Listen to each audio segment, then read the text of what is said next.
ಮಾನ್ಯ ನ್ಯಾಯಮೂರ್ತಿಗಳಾದಂಥ ನಾಗಪ್ರಸನ್ನ ಅವರು ತಮ್ಮ ತೀರ್ಪಿನಲ್ಲಿ ಒಂದು ಕಡೆ ಬರೀತಾರೆ, ಬೆಂಜಮಿನ್ ಡಿಸೈರಲ್ದು, I repeat that all power is a trust, that we are accountable for its exercise, that from the people and for the people all springs and all must exist. I repeat, ಅವರು ಬರೆದಿರೋದನ್ನು ಇಲ್ಲಿ ನ್ಯಾಯಮೂರ್ತಿಗಳು coat ಮಾಡ್ತಿರೋದು, that all power is a trust. ಗೊತ್ತಿಲ್ಲ, ನಂಬಿಕೆ, ವಿಶ್ವಾಸ ಎಲ್ಲದರ ಬುನಾದಿ ಏನೋ ಅದವ್ರು ಕೋಟ್ ಮಾಡಿದ್ದಾರೆ. ನನಗೆ ಖುಷಿ ಆಯಿತು ಅದನ್ನು ನೋಡಿ, ಅದಕ್ಕೆ ಅದನ್ನು ಸುಮ್ಮನೆ ನಾನು ಕೋಟ್ ಮಾಡಿ ಹೇಳಿದೆ ಅಷ್ಟೇ. ಹೈಕೋರ್ಟ್ ತೀರ್ಪು ಬೆನ್ನಲ್ಲೇ BNSS 218 ಸೆಕ್ಷನ್ನು ಮತ್ತು PC ಆ್ಯಕ್ಟ್ ಎಲ್ಲ ಹೇಳಿದ್ದಾರೆ. ಈಗ PC ಆ್ಯಕ್ಟ್ ಅಲ್ಲಿ ಕೊಟ್ಟಿದ್ದಾರೆ, ಆ ಇನ್ನೊಂದರಲ್ಲಿ ಕೊಟ್ಟಿಲ್ಲ ಅಂತ ತಾನೇ ನಾವು ಹೇಳಿದ್ದು. ಹಾಗಾದರೆ CM ವಿರುದ್ಧದ ತನಿಖೆಗೆ ಹೈಕೋರ್ಟ್ ಅನುಮತಿ ಕೊಟ್ಟಿದೆ. ಅದೇ ಪ್ರಿವೆನ್ಷನ್ ಆಫ್ ಕರಪ್ಷನ್ ಆ್ಯಕ್ಟಲ್ಲಿ, ಅಂದರೆ ಭ್ರಷ್ಟಾಚಾರ ವಿರೋಧ ಕಾಯ್ದೆನಲ್ಲಿ ಅಂತ ಹೇಳಿದೆಯಲ್ಲ, 218 ಕೊಟ್ಟಿಲ್ಲ. ಈ ಕೊಟ್ಟಿರೋದ್ರಲ್ಲಿ ಏನಾಗತ್ತೆ ಹಾಗಾದರೆ? ಮೂಢ ಕೇಸಲ್ಲಿ ತನಿಖೆ ಮಾಡ್ತಾರೆ, ಸತ್ಯಾಸತ್ಯತೆ ಕಲೆ ಹಾಕಬೇಕು, ಮಾಹಿತಿ ಕಲೆ ಹಾಕಬೇಕು. ಯಾರ ಪಾತ್ರ ಇದೆ, ಯಾರ ಪಾತ್ರ, ಬರೀ ಮುಖ್ಯಮಂತ್ರಿಗಳ ಪಾತ್ರ ಇದೆಯೋ, ಅವ್ರ ಪತ್ನಿ ಪಾತ್ರ ಇದೆಯಾ, ಅಥವಾ ಇನ್ಯಾರ್ದೋ ಪಾತ್ರ ಇದೆಯಾ, ಅಷ್ಟೇ ಅಲ್ಲ, ಯಾರ್ಯಾರ ಪಾತ್ರ ಬೇಕಾದರೂ ಇರಬಹುದು ಅಧಿಕಾರಿಗಳು. ನಾನು ಅದನ್ನು ಇನ್ನೊಂದ್ಸರಿ ಹೇಳ್ತೀನಿ ಬೇಕಾರೆ. ಕೆಲ ಜನರು ನಾನು ಇದನ್ನ ಆರಂಭದಲ್ಲಿ ಬಂದಾಗ ಹೇಳಿದ್ದೆ ಅಂತ ನನ್ನ ನೆನಪು. ಮುಖ್ಯಮಂತ್ರಿಗಳ ಪ್ರಕರಣವನ್ನ ಮುಂದಿಟ್ಟುಕೊಂಡು ಬೇರೆಯವರು ಹಿಂದೆ ನಿಂತಿದ್ದಾರೆ, ನಮಗೇನು ಗೊತ್ತಿಲ್ಲಪ್ಪ ಅನ್ನೋ ಟೈಪಲ್ಲಿ ಅಂತ. ಹಾಗಾಗಿ ಇದೊಂದೇ ಪ್ರಕರಣ ಅಲ್ಲ, ಬೇರೆದು ಬರ್ಬೋದು ಇದ್ರೊಳಕ್ಕೆ.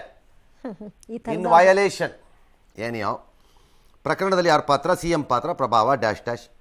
ಆಮೇಲೆ ಅವ್ರು ಗವರ್ನರ್ ಚಾರ್ಜ್ ಶೀಟ್ ಹಾಕೋದಾದ್ರೆ ಗವರ್ನರ್ದು ಅನುಮತಿ ಪಡಿಬೇಕು ಈಗ ಇರೋ ಪರಿಸ್ಥಿತಿನಲ್ಲಿ.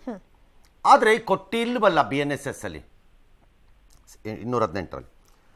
ಯಾಕೆ? ಸರ್ಕಾರಿ ಸಾರ್ವಜನಿಕ ಸೇವೆಯವರಿಗೆ ಇದು ಅನ್ವಯ, ಅಂದರೆ ಅವ್ರಿಗೆ ಆ ರಕ್ಷಣೆ ಇದೆ. ಅದಕ್ಕೆ ಕೊಟ್ಟಿಲ್ಲ ಇದನ್ನು. ಯಾಕೆ ಅವ್ರಿಗೆ ರಕ್ಷಣೆ ಕೊಡಬೇಕು? ಯಾಕೆ ಕೊಡಬೇಕು ಅವ್ರಿಗೆ ರಕ್ಷಣೆ? ಈ ಪ್ರಜಾಪ್ರಭುತ್ವದಲ್ಲಿ ಪ್ರಜೆಯೇ ಪ್ರಭು, ಪ್ರಜೆಯೇ ಪ್ರಭು. And this constitution is for us, by the people, for the people, to the people.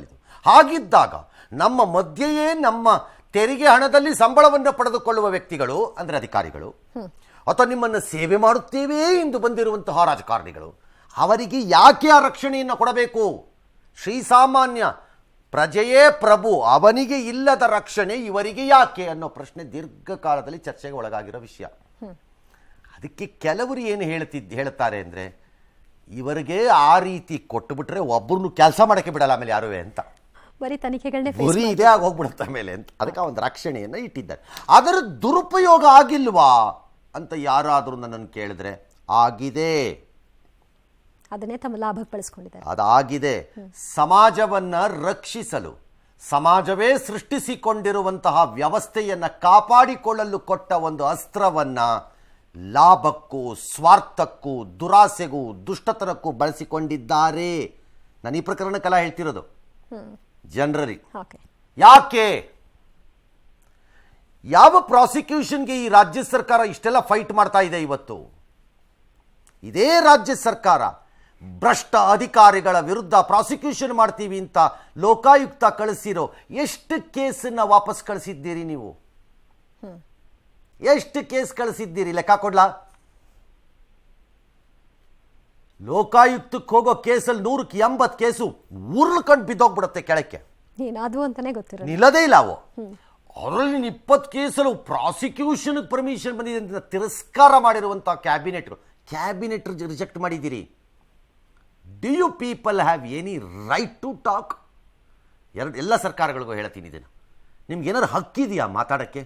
ಒಂದು ಕಡೆ ನೀವೇ ತಿರಸ್ಕಾರ ಮಾಡ್ತಾ ಹೋಗ್ತೀರಿ, ಇನ್ನೊಂದು ಕಡೆ ಅಲ್ಲಿ ಕೊಟ್ಟಿದ್ದನ್ನು ತಪ್ಪು ಅಂತೀರಿ. ಎಂತ ಲೆಕ್ಕಾಚಾರ ಇದು? ಏನೋ ನೆಕ್ಸ್ಟ್ ಮುಂದಕ್ಕೆ ಹೋಗೋಣ. ಇನ್ನು ಹೈಕಮಾಂಡ್ ತೀರ್ಪು ಬೆನ್ನಲ್ಲೇ ಹೈಕೋರ್ಟ್ ತೀರ್ಪಿನ ಬೆನ್ನಲ್ಲೇ ಸಿಎಂ ಸಿದ್ದರಾಮಯ್ಯ ಬೆಂಬಲಕ್ಕೆ ಕಾಂಗ್ರೆಸ್ ಪಕ್ಷದ ಸಂಪೂರ್ಣವಾಗಿ ಎಲ್ಲರ ಬೆಂಬಲ ದೊರೆತಂತೆ ಕಾಣಿಸ್ತಾ ಇದೆ. ಕೋರ್ಟ್ ಬರೀ ಪ್ರಾಥಮಿಕ ತನಿಖೆಗೆ ಅನುಮತಿ ಕೊಟ್ಟಿದೆ ಅಷ್ಟೇ, ಇದು ಪ್ರಾಸಿಕ್ಯೂಷನ್ಗೆ ಅನುಮತಿ ಕೊಟ್ಟಿದ್ದಲ್ಲ ಅಂತ ಎಲ್ಲರೂ ವ್ಯಾಖ್ಯಾನಿಸಿದ್ದಾರೆ. ಸಿಎಂ ಸಿದ್ದರಾಮಯ್ಯ ರಾಜಕಾರಣದಲ್ಲಿ ಮಾಡ್ತಾ ಇದ್ರೆ ಇವಕ್ಕೆಲ್ಲ ಎದುರುಕೊಳ್ಳಲ್ಲ. ನಾನು ಹೋರಾಟದ ಹಿನ್ನೆಲೆಯಿಂದ ಬಂದಿರತಕ್ಕಂಥವ್ನು, ಸುಳ್ಳು ಆರೋಪಗಳಿಗೆ ಯಾವತ್ತೂ ಎದುರಲ್ಲ. ಬಹಳ ಜನ ಕಾಯ್ಕೊಂಡಿದ್ದಾರೆ, ಸಿದ್ದರಾಮಯ್ಯ ರಾಜೀನಾಮೆ ಕೊಟ್ಬಿಡ್ತೇನೆ. ನಾನು ತಪ್ಪು ಮಾಡೇ ಇಲ್ಲ, ರಾಜೀನಾಮೆ ಕೊಡಲ್ಲ. ಕೊಡ್ಬೇಕಾ? ಕೊಡಬಾರ್ದು. ವಿಶ್ವನಾಥ್ ಕೊಡಗಿಲ್ಲ. ನಾನೇನು ತಪ್ಪು ಮಾಡಿಲ್ಲ. I am not going to resign. I will fight politically. ನ್ಯಾಯಾಲಯ ಪ್ರಾಸಿಕ್ಯೂಷನ್ಗೆ 218 BNSS ಸೆಕ್ಷನ್ ಪ್ರಕಾರ ಕೊಟ್ಟಿಲ್ಲ, ಅದನ್ನ ತಿರಸ್ಕಾರ ಮಾಡಿದ್ದಾರೆ. 17A PC ಆಕ್ಟ್ ಪ್ರಕಾರ ಮಾಡಿದ್ದಾರೆ, ಅದನ್ನ ಇನ್ವೆಸ್ಟಿಗೇಷನ್ಗೆ ಕೊಟ್ಟಿದ್ದಾರೆ. ಈ ಕಾನ್ಸ್ಪಿರಸಿಗೆ ಎದುರ್ಕೊಳ್ಳಲ್ಲ ನಾನು ಯಾವತ್ತೂ, ಯಾಕಂದ್ರೆ ಜನರ ಆಶೀರ್ವಾದ ನಮ್ಮ ಮೇಲಿದೆ. ನನ್ನ ಜೊತೆನಲ್ಲಿ ನಮ್ಮ ಎಲ್ಲ ಮಿನಿಸ್ಟ್ರಿಗಳು, including the deputy chief minister, MLAಗಳು, ಪಾರ್ಟಿ ಮುಖಂಡರುಗಳು, ಪಾರ್ಟಿ ಕಾರ್ಯಕರ್ತರು ಮತ್ತೆ ಹೈಕಮಾಂಡ್ ಎಲ್ಲರೂ ಕೂಡ ನನ್ನ ಜೊತೆ ಇದ್ದಾರೆ. ನಮ್ಮ ಮುಖ್ಯಮಂತ್ರಿಗಳ ಮೇಲೆ ದೊಡ್ಡ ಷಡ್ಯಂತ್ರ. ಅವರು ಕ್ಲೀನ್ ಆಗಿ ಬರ್ತಾರೆ, ಯಾವ ತನಿಖೆ ಆದೇಶ ಮಾಡಲಿ ಏನೇ ಮಾಡಲಿ, ನನ್ನ ಪ್ರಕಾರ ಅವ್ರದ್ದು ಯಾವ ತಪ್ಪು ಇಲ್ಲ, ಅವ್ರೇನು ತಪ್ಪು ಕೂಡ ಮಾಡಿಲ್ಲ. ಮುಖ್ಯಮಂತ್ರಿಗಳ ಏನು ಒಂದು ಬದ್ಧತೆ ಇದೆ, ಆ ಬದ್ಧತೆ ಬಗ್ಗೆ ನಾವು ಅವ್ರ ಜೊತೆ ಇದ್ದೇವೆ. ಅವರಿಗೆ ಪ್ರಾಸಿಕ್ಯೂಷನ್ಗೆ ಪರ್ಮಿಷನ್ ಕೊಟ್ಟಿಲ್ಲ. 17A ಮಾತ್ರ ಪ್ರಿಲಿಮಿನರಿ ಎನ್ಕ್ವೈರಿಗೆ ಪರ್ಮಿಷನ್ ಕೊಟ್ಟಿದ್ದಾರೆ. 218 BNSS ನಿಂದ ಏನ್ ಕೇಳಿದ್ರು ಸೆಕ್ಷನ್ ಮೇಲೆ ಅದನ್ನ ನಿರಾಕರಿಸಿದ್ದಾರೆ. 17A ಅಂದ್ರೂ ಕೂಡ ಮುಖ್ಯಮಂತ್ರಿಗಳ ಪಾತ್ರ ಏನಿದೆ ಅಲ್ಲಿ, ಅವ್ರೇನು ತಪ್ಪು ಮಾಡೇ ಇಲ್ಲ, ಪ್ರಶ್ನೆ ಇಲ್ಲ. ಈ ಸಂದರ್ಭದಲ್ಲಿ ಯಾವುದೇ CM ಪೈಪೋಟಿ ಇಲ್ಲ. ಸಿದ್ದರಾಮಯ್ಯ ಸಾಹೇಬರಿಗೆ ನೈತಿಕವಾಗಿ ನಾವು ಬೆಂಬಲಕ್ಕೆ ನಿಲ್ಲಬೇಕು. ನಾವೆಲ್ಲ 136 ಜನ ಶಾಸಕರು ಸಹ ಅವ್ರ ಬೆಂಬಲಕ್ಕಿದ್ದೀವಿ. DK ಶಿವಕುಮಾರ್ CM ಆಗೋ ಸಂದರ್ಭ ಬರ್ತದೆ, ಅವಕಾಶ ಇದೆ, ಆಗ್ತೀವಿ. ಆಗ ಸಂದರ್ಭ ಬಂದಾಗ ಇದು ಯಾವುದೋ ಒಬ್ಬರಿಗೆ ನೋವು ಕೊಟ್ಟಾಗಂಥ ಸಂದರ್ಭ ನಮಗೆ ಅವಶ್ಯಕತೆ ಇಲ್ಲ. ಪಾಯಿಂಟ್ ನಂಬರ್ 1, ಅವ್ರು ರಾಜೀನಾಮೆ ಕೊಡೋದು ಬಿಡೋದಲ್ಲ, ಅವರವರ ರಾಜಕೀಯ ನಿರ್ಧಾರ ಮಾಡಲಿ. ಈ 218 ಇದೆಯಲ್ಲ, ಅದನ್ನು ಸರ್ಕಾರ ಹೈಕೋರ್ಟ್ ತಿರಸ್ಕರಿಸಿದೆ ಅಂತಿದ್ದೀರಲ್ಲ, ಅದು ತಿರಸ್ಕರಿಸಿರೋದು ಅನ್ನೋ ಅರ್ಥ ಹೇಳಬೇಡಿ. ಬಿಕಾಸ್ ಗವರ್ನರ್ ಪರವಾಗಿ ವಾದಕ್ಕಿಳಿದಂಥ ತುಷಾರ್ ಮೆಹ್ತಾ ಅವರು ವಕೀಲರು ಅವ್ರು ಹೇಳ್ತಾರೆ ಅದು ಬೇಡ ಅನ್ನೋದೇ ವಾದ ಮಾಡಿಬಿಟ್ಟಿದ್ದಾರೆ ಅವರು. ಅದನ್ನ ನ್ಯಾಯಾಲಯ ತನ್ನ ತೀರ್ಪಿನಲ್ಲಿ ಉಲ್ಲೇಖ ಮಾಡಿದೆ. ಅದು ದೋಷಪೂರಿತವಾದಂತಹ ಬೇಡಿಕೆ, ಅಂಡರ್ ದಟ್ ನಮಗೆ ಬೇಡವೇ ಬೇಡ, ಅದು ಇದರಲ್ಲೇ ಕೊಡಿ ಸಾಕು ಅಂತಾನೆ ಕೇಳಿದ್ದಾರೆ. ಹಾಗಾಗಿ ಅದು ತಿರಸ್ಕಾರ ಅಂತ ಹೇಳಲಿಕ್ಕೆ ಬರಲ್ಲ, ಬಟ್ ಅದಕ್ಕೆ ಮಾನ್ಯ ಮಾಡಿಲ್ಲ ಅಷ್ಟೇ, ಅಷ್ಟು ಮಾತ್ರ ನಿಜ. ಸರಿ, ಈಗ ಹಂಗಾರೆ ಅಪೋಸಿಷನ್ ಅವ್ರು ಏನು ಹೇಳಿದ್ರು? ಸ್ವತಃ ಮುಖ್ಯಮಂತ್ರಿಗಳ ಕುಟುಂಬನೇ ಫಲಾನುಭವಿಗಳು. ರಾಜ್ಯಪಾಲರು ಕೊಟ್ಟಿರ್ತಕ್ಕಂಥ ಪ್ರಾಸಿಕ್ಯೂಷನ್ ಸರಿಯಾಗಿದೆ ಅಂತೇಳಿ ಅದನ್ನ ಎತ್ತಿಡಿದಿರ್ತಕ್ಕಂಥದ್ದು. ಕಾನೂನು ಎದುರು ಎಲ್ಲರೂ ಕೂಡ ಒಂದೇ ಅನ್ನುವ ಅಂಶವನ್ನು ಕೂಡ ರಾಜ್ಯ ಉಚ್ಚ ನ್ಯಾಯಾಲಯ ಹೇಳಿರ್ತಕ್ಕಂಥದ್ದು. ಗೌರವವಾಗಿ ತಮ್ಮ ಮುಖ್ಯಮಂತ್ರಿ ಸ್ಥಾನಕ್ಕೆ ರಾಜೀನಾಮೆ ನೀಡಬೇಕು, ರಾಜ್ಯಪಾಲರ ಮೇಲೆ ಆರೋಪ ಮಾಡತಕ್ಕಂಥದ್ದನ್ನ ಬದಿಗಿಟ್ಟು ರಾಜ್ಯ ಉಚ್ಚ ನ್ಯಾಯಾಲಯ ತೀರ್ಪನ್ನ ಕೊಟ್ಟಿದೆ, ಅದಕ್ಕೆ ಗೌರವಿಸಬೇಕು. ಎರಡನೇ ಜಯ ಇದು. ಫಸ್ಟ್ ವಾಲ್ಮೀಕಿ ಹಗರಣದಲ್ಲಿ ಒಬ್ಬ ಮಂತ್ರಿ ರಾಜೀನಾಮೆ ಆಯಿತು, ಇದರಲ್ಲಿ ಕೂಡ ಮುಖ್ಯಮಂತ್ರಿಗಳು ರಾಜೀನಾಮೆ ಕೊಡಬೇಕು. ನಾವು ಸಿದ್ದರಾಮಯ್ಯನವರ ರಾಜೀನಾಮೆಗೆ ಆಗ್ರಹವನ್ನ ಮಾಡ್ತಾ ಇದ್ದೀರಿ. ನನಗನ್ಸುತ್ತೆ ಗಣೇಶನ್ ಶಾಪನೂ ಇದರಲ್ಲಿ ಸೇರಿದೆ. ಗಣೇಶ ಮೆರವಣಿಗೆ ಮಾಡಬಾರ್ದು, ಮಸೀದಿ ಮುಂದೆ ಹೋಗಬಾರ್ದು, ಹಿಂದೂಗಳ ಶಾಪದಿಂದಾನೇ ಇವರಿಗೆ ಇಷ್ಟು ಪನಿಷ್ಮೆಂಟ್ ಆಗ್ತಾ ಇರೋದು. ಮೇಲ್ನೋಟಕ್ಕೆ ಕರಪ್ಷನ್ನು ಮತ್ತು ಕಾನೂನುಗಳನ್ನ, ನಿಯಮಗಳನ್ನ ಗಾಳಿಗೆ ತೂರಿ ಮಾಡಲಾಗಿದೆ ಅನ್ನೋದನ್ನ ಹೈಕೋರ್ಟ್ ಅತ್ಯಂತ ಸ್ಪಷ್ಟವಾಗಿ ಹೇಳಿದೆ. That's why chief minister has to immediately resign. ಅವರು ಅಲ್ಲಿ ಹೋಗ್ತೀನಿ, ಇಲ್ಲಿ ಹೋಗ್ತೀನಿ, ನಾನು ಅಪೀಲ್ ಮಾಡ್ತೀನಿ, ನೀವು ಅಪೀಲ್ ಮಾಡ್ಕೋರಿ, ಕಾನೂನಲ್ಲಿ ಪ್ರೊವಿಷನ್ ಇದೆ. ನಾವೇನೂ ಮಾಡಿಲ್ಲ ಅಂತ ಸಿದ್ದರಾಮಯ್ಯನವರಿಗೆ ಧೈರ್ಯ ಇದ್ರೆ ಅವರು CBI ಕೊಡ್ಲಿ. ಅವರು ನಾನೇನು ಎಲ್ಲೋ ರಾಜೀನಾಮೆ ಯಾರ್ದು ಒತ್ತಾಯ ಮಾಡಿಲ್ಲ. ಇರೋ ಪರಿಸ್ಥಿತಿಗಳನ್ನು ಜನತೆಗೆ ಎಕ್ಸ್ಪ್ಲೈನ್ ಮಾಡಿದ್ದೀನಿ. ಕುಮಾರಸ್ವಾಮಿ ಕೇಂದ್ರದ ಮಂತ್ರಿ ಆಗಿರೋದು ಸಹಿಸ್ಲಿಕ್ಕಾಗದೆ ಕಂದಕ ಸೃಷ್ಟಿ ಮಾಡಬೇಕು ಅಂತ ಏನು ಹೋರಾಟ ಮಾಡ್ತಾ ಇದ್ದಾರೆ. ಯಾವ ಮಂತ್ರಿ ಸಿದ್ದರಾಮಯ್ಯನವರು ಜಾರಿಗೆ ತಂದಿರುವ ಗ್ಯಾರಂಟಿ ಸ್ಕೀಮ್ಗಳನ್ನು ಸಹಿಸಲಾಗದ ಯಾರು? ವಿಪಕ್ಷಗಳು, ಬಿಜೆಪಿ ಮತ್ತು JDS ಇವೆಲ್ಲ ಪಿತೋರಿ. ಕುಮಾರಸ್ವಾಮಿ ಕೇಂದ್ರ ಮಂತ್ರಿ ಆಗಿರುವುದನ್ನು ಸಹಿಸಲಾಗದ ಕಾಂಗ್ರೆಸ್ ಪಿತೂರಿ.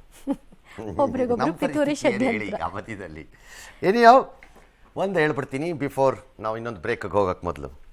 ಈಗ ಏನು ನಡೀತಾ ಇದೆ ಈ ವಾಕ್ಸಮರಗಳು, ಇದು ರಾಜಕೀಯವಾಗಿ ಹಾದಿ ಬೀದಿಯ ಮೈದಾನದಲ್ಲಿ ನಡೀತಿರುವಂತಹ ಮಾತುಗಳು. ಈ ಮಾತುಗಳಿಗೆ ರಾಜಕೀಯವಾಗಿ ನಿಮ್ಮ ಬೆಂಬಲಿಗರನ್ನು ಮೆಚ್ಚಿಸಲು, ಅವರನ್ನು ಹುರಿದುಂಬಿಸಲು, ಅವರಲ್ಲಿ ಧೈರ್ಯ ಸ್ಥೈರ್ಯವನ್ನು ತುಂಬಲು, ಅವರಲ್ಲಿ ವಿಶ್ವಾಸವನ್ನು ಗಳಿಸಲು ನೀವು ಏನು ಬೇಕಾದರೂ ಮಾಡ್ಕೋಬೋದು. ನನ್ನ ದೃಷ್ಟಿಕೋನದಲ್ಲಿ ಇದು ಸುಪ್ರೀಂ ಕೋರ್ಟ್ಗೆ ಹೋಗಿ ತೀರ್ಪು ಬಂದ ಮೇಲೆ ಈ ನಡೆಯುತ್ತಿರುವ ಈ ಮಾತುಗಳಿಗೆ, ಎರಡೂ ಕಡೆ ಹೇಳ್ತಾ ಇದ್ದೀನಿ ಯಾವ ಥರ ಬರುತ್ತೋ ತೀರ್ಪು, ಈ ಎರಡೂ ಮಾತುಗಳಿಗೆ ಈ ರೀತಿಯ ಶಕ್ತಿಗಳು ಏನೂ ಇರಲ್ಲ, ಯಾವುದೇ ಮಾನ್ಯತೆ ಇರಲ್ಲ. ಅಷ್ಟು ಮಾತ್ರ ಹೇಳಬಲ್ಲೆ. ಹಾಗಾಗಿ ಹೇಗೆ ಹೈಕೋರ್ಟ್ಗೆ ಹೋದ ಮೇಲೆ we waited for the high court judgement, ಹಾಗೆ ಈಗ ಸುಪ್ರೀಂ ಕೋರ್ಟ್ಗೆ ಹೋಗಿದ್ರೆ ಅವರು ಸುಪ್ರೀಂ ಕೋರ್ಟ್ನ ತೀರ್ಪಿಗೆ ಕಾಯುವುದೇ ಸರಿಯಾದ ರಾಜಮಾರ್ಗ.